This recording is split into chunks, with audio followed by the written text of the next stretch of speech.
In modern fruit growing, orchards consisting of low-growing trees are considered the most promising. Intensive orchards require advanced agrotechnical methods, namely, water-nutrient regime, special shaping and pruning. Low-growing trees are divided into two groups, natural and artificial. These trees have a small trunk and are distinguished by early harvest. The low height of the fruits makes it easier to use time in their care, pruning, pest and disease control, harvesting, etc. However, in free-grown low-growing orchards, the close spacing of the rows makes the process of tillage more difficult. Trees grown on low-growing rootstocks begin to bear fruit 4 to 5 years earlier than ordinary trees, and 2 to 3 years earlier than those on semi-dwarf rootstocks. For example, a pear sapling grafted onto a rootstock begins to bear fruit 3 to 4 years after planting. This is because the above-ground parts of short trees begin to have a high concentration of cell sap earlier. This ensures that they begin to bear fruit early. A characteristic feature of intensive orchard trees is their small size.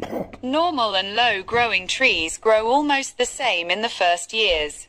However, the difference in growth becomes noticeable gradually, and this becomes especially noticeable when the trees begin to bear fruit.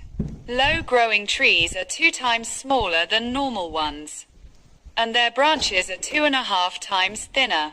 However, the growth of trees depends not only on the rootstock, but also on the graft. Cases of late bearing fruit after a year, in the yield of low-growing trees are very rare.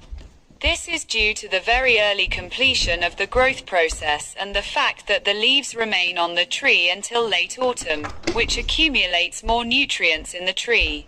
The yield of low-growing trees is lower than that of fast-growing trees. However, since low-growing trees are planted more densely, it is possible to get twice as much yield. In addition, the quality of the fruits, their average uniformity, standardity, improves. The juiciness of the fruits also increases, their taste and color improve. In particular, 90 to 95% of the yield from apple orchards grown on low-growing rootstocks is standard fruit. Of these, 80% of the yield is first-class fruit. The short lifespan of small fruit trees is often considered their main disadvantage. However, this is not true, because small trees, during their 25